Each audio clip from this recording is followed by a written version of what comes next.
Hi, Beverly Church. Pastor Shane here. It has been a fantastic past 2 days, hasn't it? This Michigan spring weather has been an absolute dream. We've had the windows open. Our family's been outside a lot, and this really is the best place to be at this time of the year, right here in Michigan, to enjoy the weather. The only thing missing in that has been you. We've been missing you, as we know you have been missing us, and we are eager and looking forward to the day in which the Lord will allow us to regather and be back together again. And so we just wanted to say we missed you. We love you, and on behalf of my family and I and our leadership team, we love you and are praying for you, and we hope that you are praying for us also. I just wanted to take just a minute to talk to you about regathering as a church. I've heard and talked with some of you over the past weeks, and there are a variety of opinions. Some are eager to gather again and have been ready for weeks to do that, and I can certainly understand that.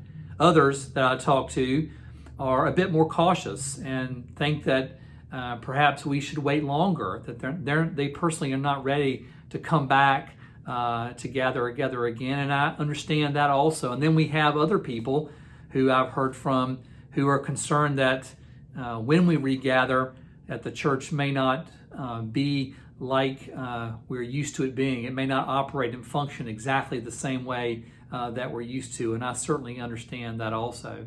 And so regardless of where you fall on that scale, I just want to encourage you and remind you that your leadership has been meeting weekly from the time that this quarantine began all the way up until now.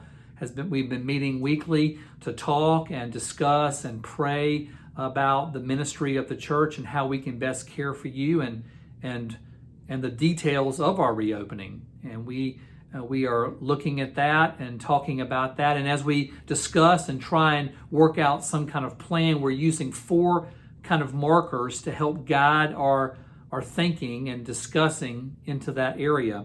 The first of those markers is loving God. We want to love God and glorify God in whatever we do. That is our ultimate aim as believers and as a church, is to do all that we do for the glory of God and to show our honor and love of Him. And so regardless of what we decide or what the details of that looks like, we want it to be honoring and glorifying to God. We want to demonstrate our love for Him in that.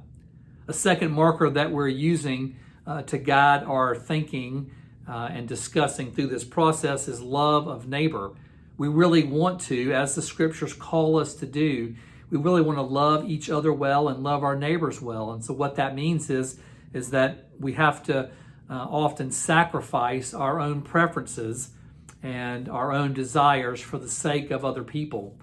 And so we have to factor that in and think about how people will regather and when that will happen. We want to be considerate of everyone and their concerns as we do that.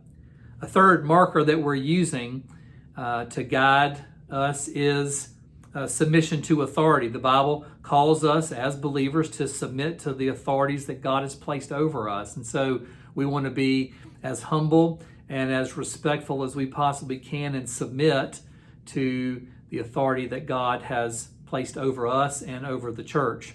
And so we want to do that in a way that glorifies God and shows love for neighbor also.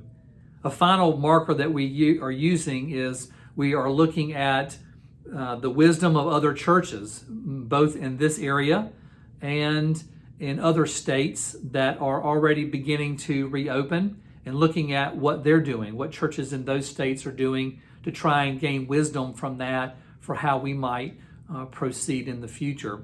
And regardless of what decisions we come to and the timetable that we finally decide on, your leadership wants to be unified, and we want the church to be unified in our decision, and we want to express that that's a great desire of us. And we would encourage you to continue to pray for us as we are continuing to pray for you, that God would give us wisdom, that He would give us perseverance, and that He would guide our steps in this process, and that He would very soon, in His great providence and sovereignty, cause us to come back together away. It may not be exactly the way we hope it'll be, but we want you to know that we are guiding the steps of that process in a way that we believe will honor God, love our neighbor, submit to authorities, and be the best for the church body. So thank you so much for taking just a few minutes to listen, and we look forward to talking with you again soon.